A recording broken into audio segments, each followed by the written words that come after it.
Hello, welcome back to I Got Board Game on this Friday. Woo, Friday. Friday.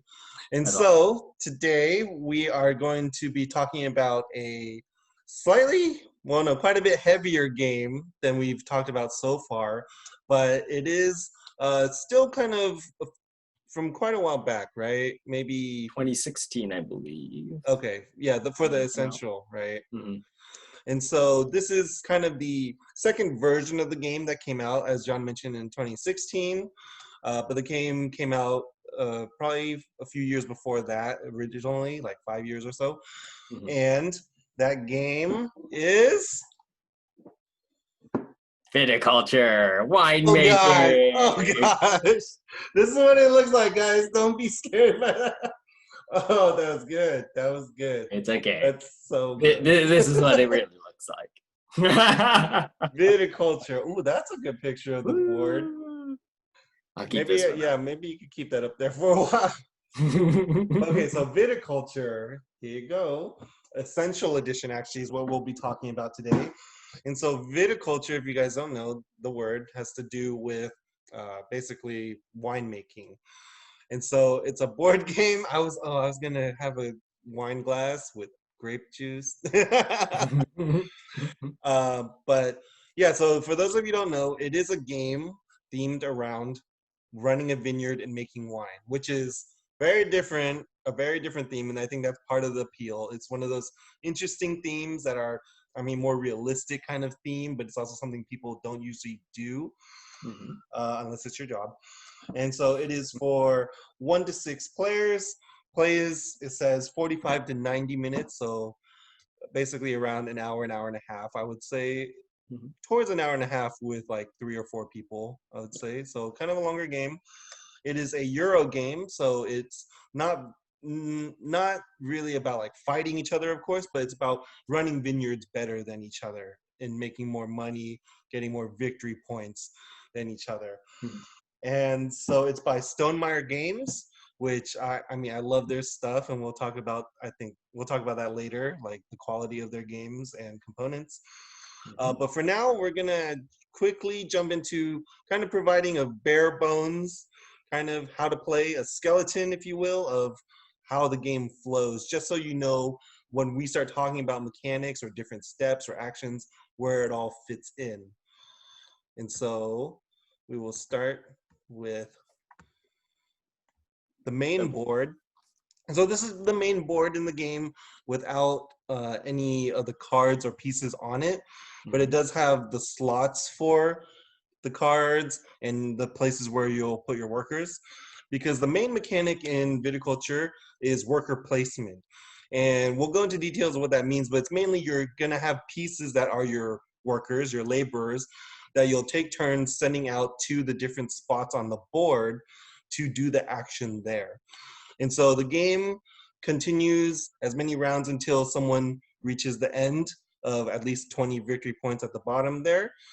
But it starts with spring and runs through the seasons. And as after you go through all the seasons, that's one whole round of the game. And so for one round of the game, you start with spring, and that's when everyone and their workers wake up, which is the track on the left with the numbers 1 through 7. And you kind of get to choose when you're going to wake up, meaning the turn order for that whole round, that whole year of the game.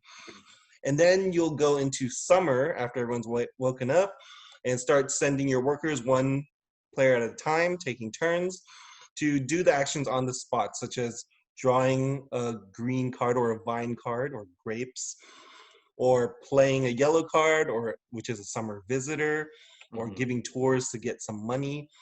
And so after you've played all your workers or played as many as you want, you move on to fall, where you'll get to draw some visitor cards.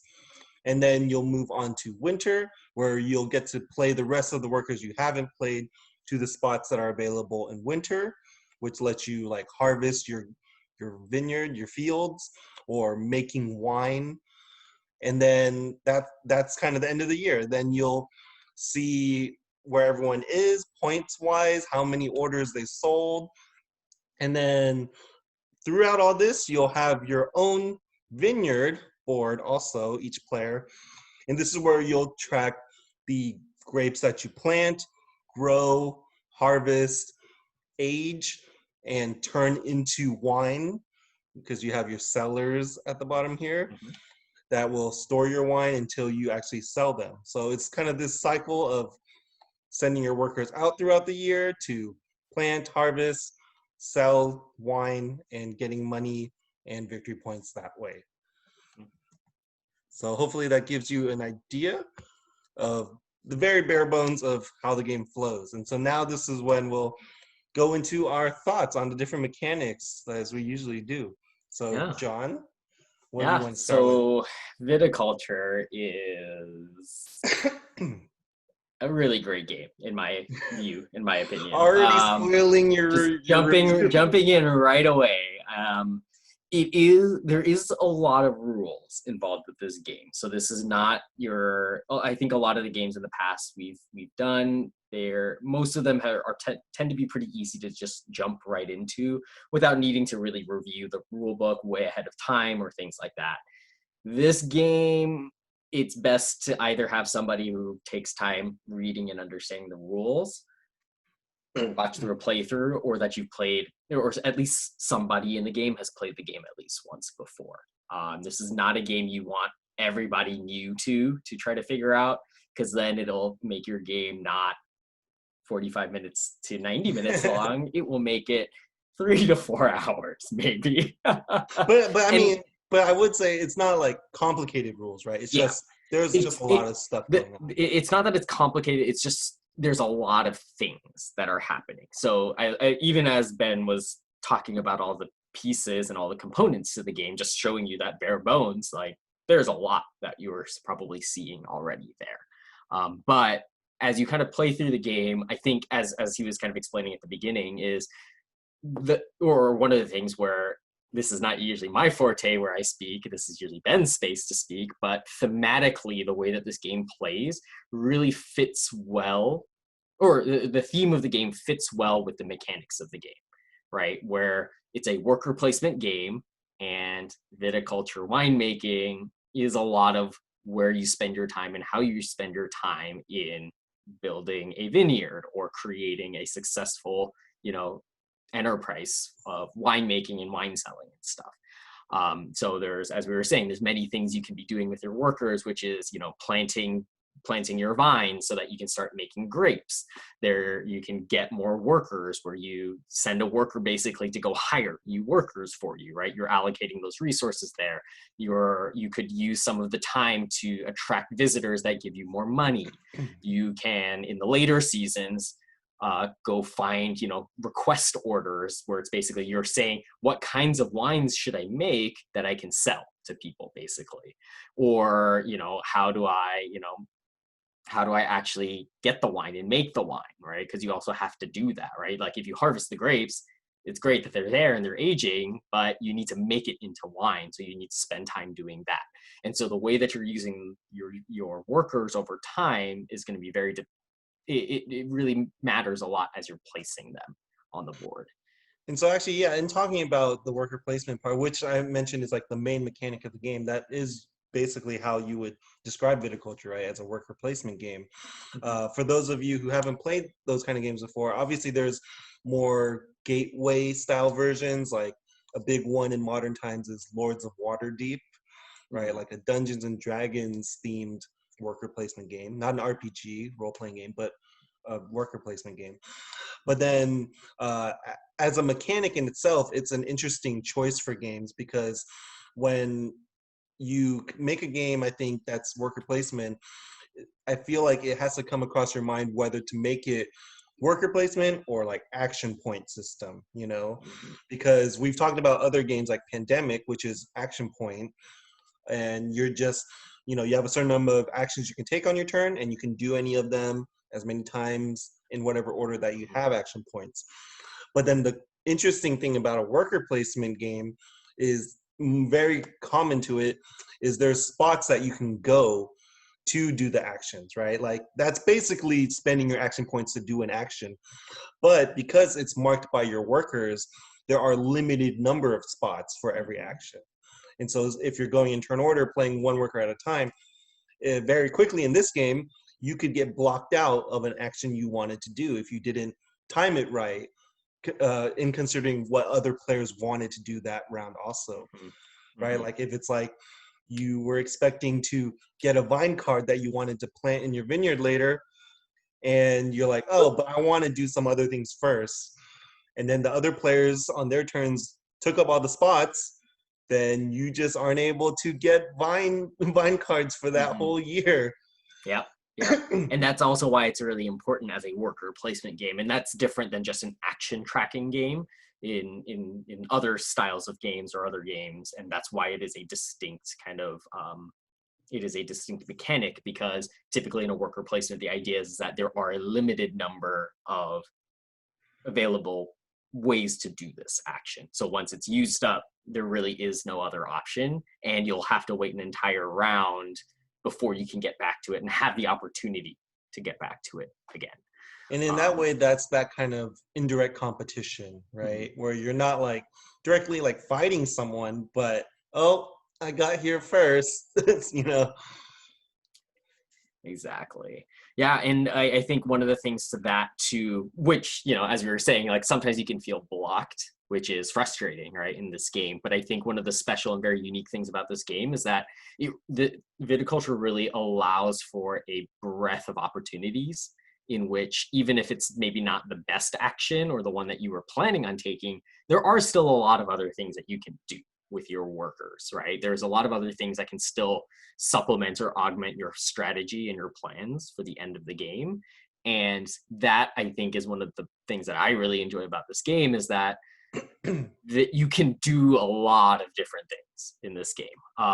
And actually, one of the things we didn't mention or we haven't talked about yet is in some of the components, is that there are a lot of different strategies on how you make points and get to, you know, the end goal of having the most points at the end of the game. And some of it is set up by your starting mom and pop, who you inherited this, you know, your estates from, which I think Ben will show shortly. But even then, you have a lot of just chances of building things or deciding that, hey, you know, rather than focusing on, or like one of the things I find is really fun about this game is like, even thematically with the way you get points, those are the mom and pop right over there, Little whichever side. Locket memoir. Sorry to interrupt you, but No, yeah, you mentioned that's this. exactly it. So this is one of the mechanics added in the Essential Edition. Oh yeah, it's called an Essential Edition because they kind of redesigned it to include certain mechanics that they originally had put in an expansion called Tuscany. They thought some of it was simple enough or important enough to gameplay that they put it into the base game. And so one of those mechanics is the mom and pop mechanic here, where everyone is dealt one of these. And as John described, yeah, it's your mom and dad who are giving you your land, your vineyard to work on. And so you're dealt a dad and a mom. And then on the other side, it shows you what your mom and dad look like. and what they left you, right? Like how many workers, how many season cards, their names. Oh, it's kind of glary, right? But what are their names? Mama Danielle and Papa Andrew here. And so, yeah, this kind of gives everyone a different setup at the beginning of the game. What kind of tools you might start with, how much money, how many workers or certain cards you start with. And so there's whole stacks of both mom and pops. So that's why you can mix it up a lot. Yeah. There's so many things I want to talk about, though, because I'm like, I guess maybe from the way that I was seeing it, like from a strategy standpoint and kind of how you play the game, as I was saying, there's so many different variations on how you can make points, right? Like I've seen ways of people playing where it's like they focus solely on, I'm just going to get a bunch of grapes, I'm going to plant a lot of grapes, going to make a lot of wine, and then I'm just going to sell a bunch of wine, right? That's one strategy. Like you just become a grape churning machine and just make wine for days. That's one strategy. Other strategies that I see in this game too is like kind of taking what's kind of like the tourism, like the the investment strategy is almost what I call it, where what you focus your workers and attention on is not necessarily growing or planting grapes right away, but you focus more of your attention on having a lot of visitors come by, right? Where you're basically selling like, hey, I'm going to be creating this vineyard and I'm going to be selling a lot of wine. I'm going to be selling a lot of grapes. And would you be basically willing to invest money? And then you get money, you get different, forms of currency through their payments to you. And then by that point, you basically use the money that these people are visiting you with to then set up your vineyard and actually fulfill very specific orders in a way because they're supporting you in that way. So rather than just churning out grapes and then just seeing if people will, you can just complete orders, it's more of a targeted like, hey, I'm going to work this way to get, this stuff. Or you do a combination of the two, where it's a little bit of, I'm going to start, growing some stuff, trying to buy interest from these visitors that are coming by who could do a lot of varying different things, like helping you plant more stuff, or they help you trade better. They let you get buildings quicker. There's all kinds of things that the visitors will do. And I think that part is just really cool about the game, is like that you can do all of those different strategies and you can be successful in them. And you can feel like you're continuously moving your vineyard forward. But that also means that you do have to think about it too, right? There is a component of thinking to this game where you do want to think about how you want to really build it up, because as we said, with a worker placement game, there are only a limited amount of turns that you can take, or a limited amount of things you can do per round per year. So you do need to have an idea of what you're going to be placing your workers to do, right? And it does, again, sound a little bit complicated, but typically, if you think about just the cycles that you go through and kind of the process of wine and grapes and growing them and stuff, it kind of makes sense too, where it's like, in order for you to make wine, you've got to start with grapes. So make sure you plant your grapes, get your grapes ready. And then you have to make sure you can get them off the vine, which is other actions. And then you have to make the wine, right? And then not only that, then you also have to think, can I store the wine so that I can sell it? So then you need to make sure your cellars are ready. And then it's like, okay, well, if my cellars are ready and I've got wine, I need to make sure I have people that will want to buy my wine. So then you have to make sure that you also prepare for getting orders in place. So then you know what you actually need to make, right? Because if you just start making stuff, but all the stuff you make doesn't fit what somebody is looking for, it's pointless too. So it's kind of sometimes even breaking it down on just the stages will help in maybe your first time playing this game, to just think, just keep it very simple. Like, in order for me to sell wine, I've got to have wine. How do I get wine?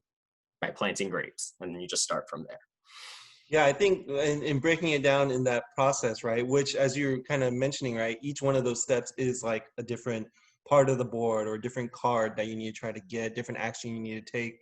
I think that's kind of overall, I think what feels so great about viticulture, right, that when hearing this from the beginning, you're like, oh, there's a lot to do, but it's like, when you're playing it, it's this step-by-step process, right, this kind of pacing that you set for yourself that feels good, right? It makes it have a feeling of like, not this big quick race game, right? But like in this hour and a half, you're kind of just taking your time, and it's very relaxing to go step by step. Even though like there's those tension parts of that I mentioned of like people taking the space you wanted, right? That's kind of the little exciting parts where you have to kind of pivot what you were doing.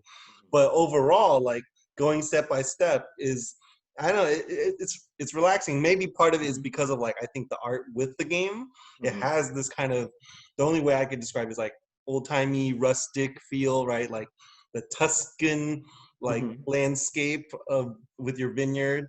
Like it has this really warm kind of feeling to it when you're just looking at it. And then you're just kind of, with everyone else, kind of taking your time to build up. And with that, I mean, I do kind of want to add to what you're saying about like having different options of things to do. Like that's kind of the part in which I think it excels above, say, like Splendor that we talked about, right? Where, there's a first player who kind of sets a pace or a strategy and you have to pivot. And there's maybe just like a few ways to get around it. Obviously, that's a lighter game. But in this case, like you do have to do the same thing, of like if someone takes the space you wanted, maybe switch your plan up at that time. But it just does it so well because there's so many actions you can do, that then you have those options of how to modify your own pacing, right? Of Mhm.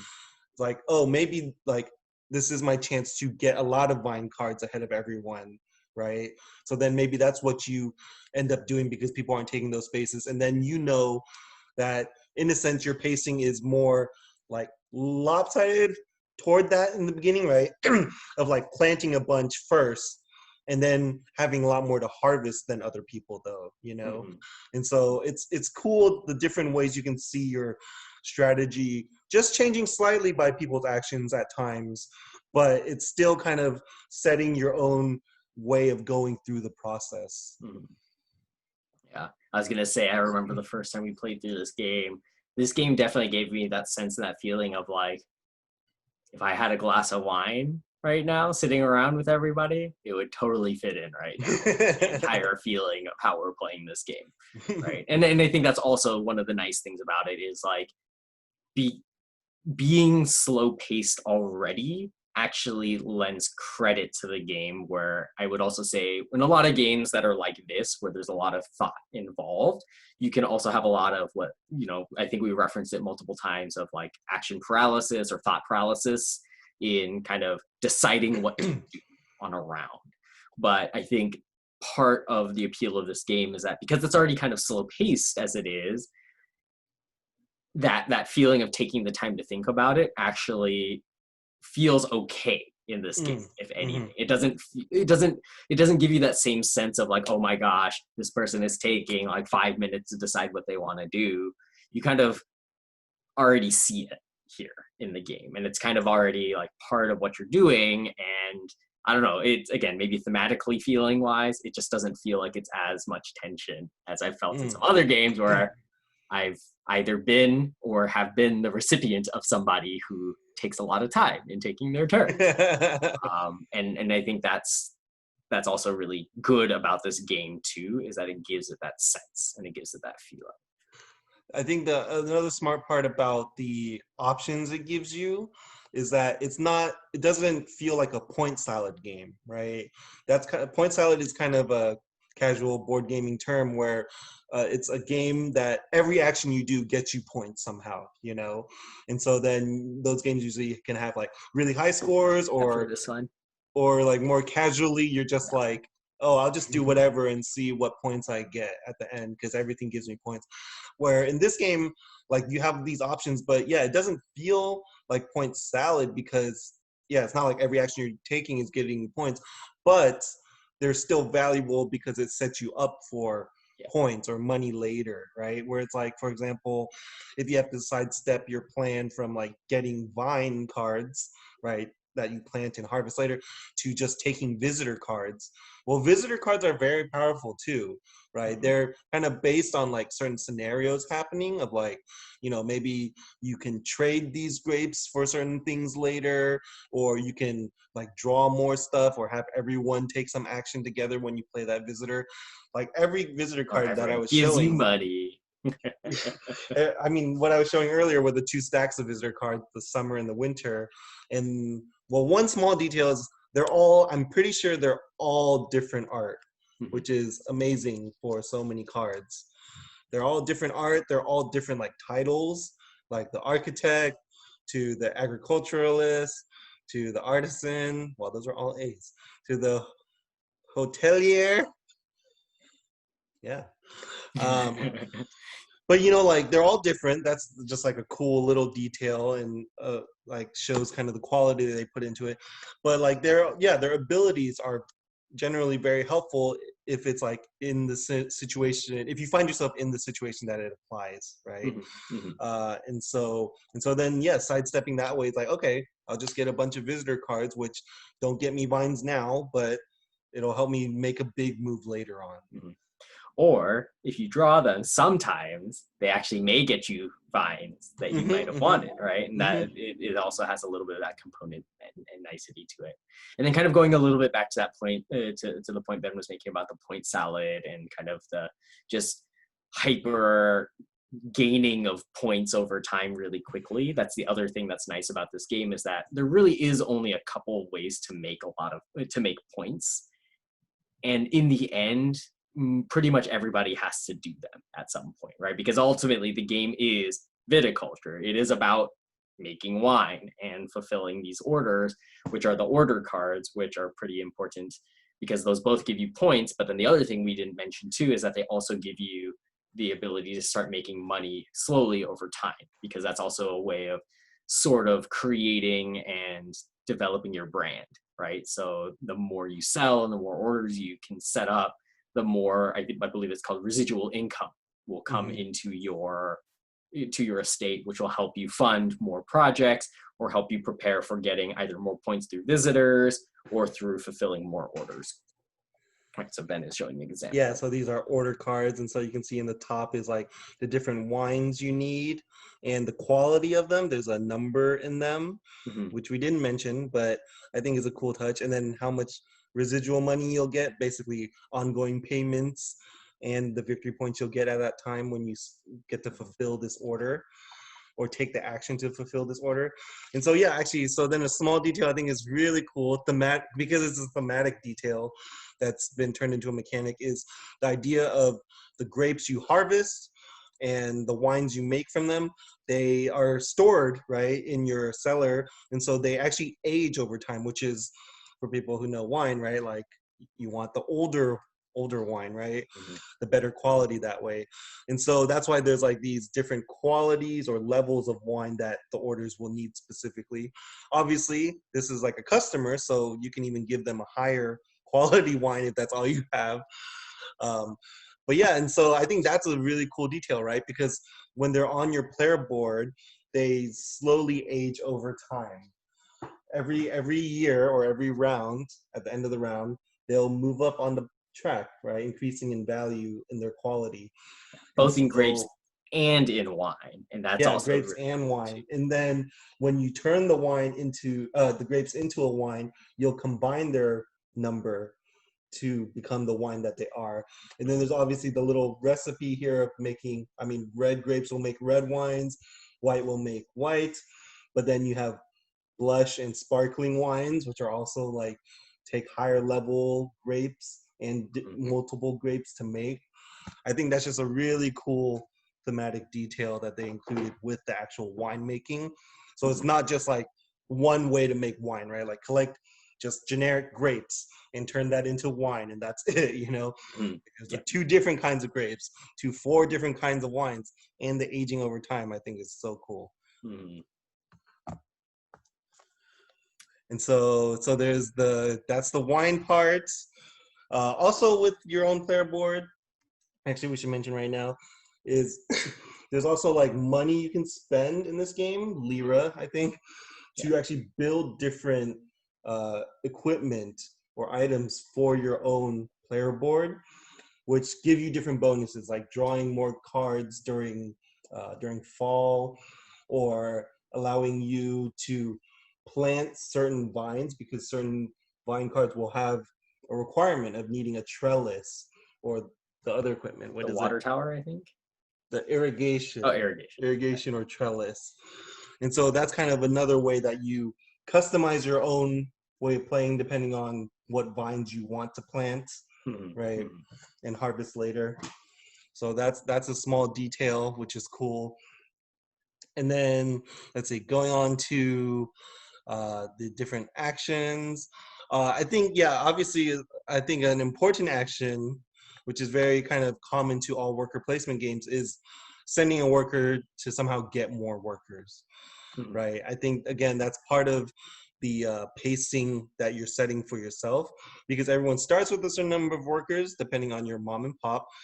But then you can buy more workers, meaning you have more actions throughout the year, more people to send out to do things. And so, again, that's a part of setting your own rhythm to the game too. How many workers you want, and how will you get the money to get those workers?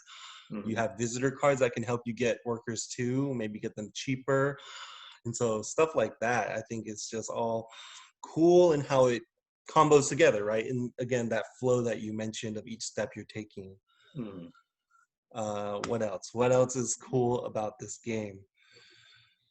I like I think again, like it's just in my perspective, so many of the pieces, so many of the mechanics, so much of all the things that we're talking about all kind of tie together. And I think that's the part that really makes this game in my mind shine a lot, is just this feeling of it really does all fit, as like if I'm doing these things, these are the types of ways it affects the rest of my time as I'm preparing for the year. And I think also just that, again, going back to the seasons mechanic, it's so beautiful in that way of there are, or one of the things we didn't talk about is in certain seasons, these are the only places you can place workers in.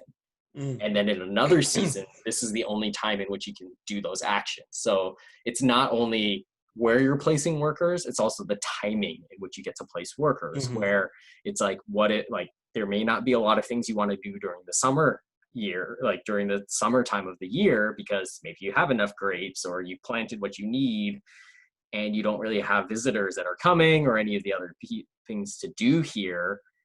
Then it might even be, sometimes a good time to hold your workers because you have a lot more things you want to do at the end of the year, right? Or conversely, like you're like, yeah, I don't know if I'm going to be doing anything at the end of the year, so I'm going to spend all of my time and all of my workers doing stuff at the beginning of the year because we're just getting everything kind of set up and started, and the rest of the year, like I don't really care, like I already have enough workers, I don't want any more workers, or like I have no orders and stuff like that. So there's even that kind of thought process to it, which makes it also unique because it's not like you can just place a worker in winter because it's like, hey, it's not winter yet. Or conversely, it's like winter's coming, right? Yeah, winter is coming. Winter is coming. Yeah, no, I think that's a brilliant little change on the kind of classic way worker placement is done, right? Because worker placement is usually just you have the board and you place your workers when you want to do the action, right? But then, this kind of restriction of first this season you choose how many workers you're going to put here, and then obviously they're working there for that time, so then they're not going to be working at the other season, and so you kind of have to lazy workers. You have to ration the workforce yourself, I mean, I think that's the cool thing, right? Like right when you start the game, you're faced with that too, right? Even if you're new to the game, it's like you'll come across like, okay, I want to do this here in summer and this and this, and then you're like, okay, now it's winter. It's like, do I get my workers back? No. It's like, Nope. what? They're just done for the year? And it's like, so then there's that, in a sense, it's a tension with yourself, right? Of like, ooh, like, what do I actually want to do now? And do I think I need it done now? And what if someone else is also thinking that same way of like doing it now? Should I wait to just do the other things first? So that's a cool tension. And actually with placing workers in the, kind of going back a little on what we mentioned about them players blocking each other by the space, right? One of the mechanics in the Essential Edition that they took from the expansion, I believe, the original expansion, was, that bigger worker meeple, bigger worker piece called the Grande worker, is very important, actually. And I mean, when we were just talking briefly before this video, you were surprised, right, that it was not in the base game because seems like such an important part of the game. The Grande worker, everyone starts with one. Everyone's mom and dad has a Grande worker. The Grande worker is special because it's a worker that you can play as a normal worker into a space, but their ability is that even if all the spaces are taken for an action, you can still send the Grande worker there to do the action. And you can only, I mean, he's still just one worker, so you're only getting to do that once a year. But I think just having that little bit of flexibility makes him so important, that worker. But then, just that feeling of like, okay, I have an out if I really do mess up my timing on things compared to the other players this round. And that would have been my criticism if I had realized that was the base game, right? And the base game did not include it. That would have been a potential criticism of the game where it's like, it does make it a little bit rough if you're the, and this kind of goes into the turn order kind of idea, is if you're always later and you don't get to be first or early on in the year, you'll probably find yourself often blocked about what you can and can't do in the game, which is kind of frustrating. But at least by having the grande worker mechanic in the game now, you always have at least one out per year, which gives you that sense of, I have a little more control about what's going on. I can still do things that if I really need to do it for what I want to do, you've got that option, which is, I think, of an essential for this game. I mean, and again, like I would say, it's great that it's also just one worker, Yeah. right? Like you can't really get another grande worker. Maybe in the expansion, I don't know, there might be something like that. But yeah, it's just that one. And so that's like just I think it's a tight design choice, right? Of like that kind of restriction and that specific amount of flexibility with it. Mm-hmm. And then like some other small details I think are great with how the game is produced is like on the right side of the main board, there's that little scroll looking thing, which is actually telling you how to go through each year, right? Mm-hmm. Like what you do in spring and then what players do in summer, then fall and winter. So it's helpful to have an aid like that, right? Like a lot of games do it, especially ones that aren't necessarily board games, they do it with like a reference card, right? But I think it's really smart that they put like the main phases and actions of the game right on the main game board. Mm-hmm. Other small detail, actually, when we're mentioning about the wake up track and turn order, a cool detail also is compared to traditional worker placement, where if you're going first, you have the advantage because you get to go to a space first and maybe gradually block it off from other people. In viticulture, you could see on some of the spaces, there are icons in them that John had pointed out earlier too. But what those actually mean are when you take certain action spaces first, you actually get a bonus for being the first one there, such as like planting the vine cards. If you go there first, you can actually plant 2 vine cards, right? Because that space has an icon for one. And that's like drawing an extra vine card if you go there first. And so that's just a little smaller detail that makes it an interesting worker placement, right? That there is this incentive, again, to go there first for almost all the spots, right? To kind of double up on what you're doing for that action. And so that's it's interesting because then that kind of could make your plan just slightly not as straightforward as you would think, right? Of like, oh yeah, if I'm going first, I just want a vine card first. But it's like, oh, but if I can get twice as much money right now, or if I can get a point when I do this right now, maybe I should just like hold off on the vine card and just get that point before someone else can. Mm-hmm. And so I think that's a little cool detail that gets you thinking too and makes it not as like just simple, straightforward. Yep. And then I guess last thing I would mention about this game in itself is the production. I mentioned by Stonemeyer Games, owned by Jamie Stegmaier, and they have, I think, maybe around like 10, maybe less than 10 games right now, like that they've published.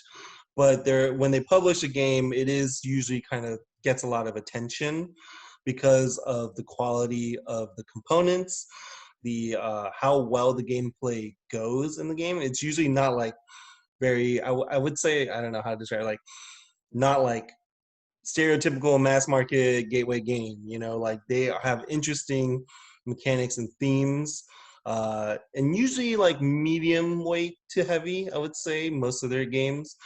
But yeah, it's always kind of an event when they publish a game, because they publish maybe like 1 or 2 every year. And so that's also kind of what makes them special. They really take the time to make the game well. And their big hit recently was Wingspan, of course, which we might talk about in the future. So yeah, it definitely has games that have medium weight, but like gotten pretty big in the board game world. Beautiful art with this game. I do like how a lot of cases it has like a nice like back to the card. I mean, even just that's like, I think, a nice little detail, like a nice card back, and then all different art on the front. Very consistent art. which I like because I don't like when games hire like a bunch of different artists and the art can look very different between characters or creatures you're playing with. And yeah, and then you also have all the little wooden pieces for every player, like all the different structures you can build and your workers. They're all in this little baggie, a little baggie for every player. It's nice that it's wooden versus just plastic or something, right? It gives it that really solid tactile feel, which is fitting with, I think, the theme with the game. And yeah, I mean, I think to go on to our scores, do you want me to go first, or no? You should go first, so I don't taint your. So this one is really tough for me in the sense of how high I want to rate it. My thought is a definite 9 out of 10 rating. If you're following our same rating, I debate about whether I'd even want to give it a 9.5. In all honesty, that's where I'm debating is would I bump it up to a 9.5? But I think I'm also a little bit hesitant about putting something so close to what could be considered the perfect score of the board games of all board games, right? Where if something is a 10 out of 10, it's basically like literally everyone in the world should be playing it kind of game, is my feeling of what a 10 out of 10 is. I don't think it's quite there, but to me it's pretty close to that, because that's just how much I respect this game and how much I think this game, how good I think this game really is. I've been dying to play it for a while. I haven't been able to find people. I don't know, I'm just not good at asking people to play games with me well. That's probably Hey, let's go play winemaking, the board game. Yeah, but I would say a definite 9, potentially a 9.5. If I could give a 9.25, I would probably give it you can, if you really want to. So yeah, so that's where my rating is at with this game. I mean, like, I don't even know if we talked about potential flaws to the game, but yeah, I'm trying to even rack my brain for big flaws. It's hard for me to say if there really is a flaw. Maybe pacing, because if you just don't like a slow-paced game, then yeah, this is probably not going to be for you. But we just said that part of the game's appeal is the fact that it is a slow-paced game, so that's kind of what it is. So I wouldn't fault it for that. That's the point, right?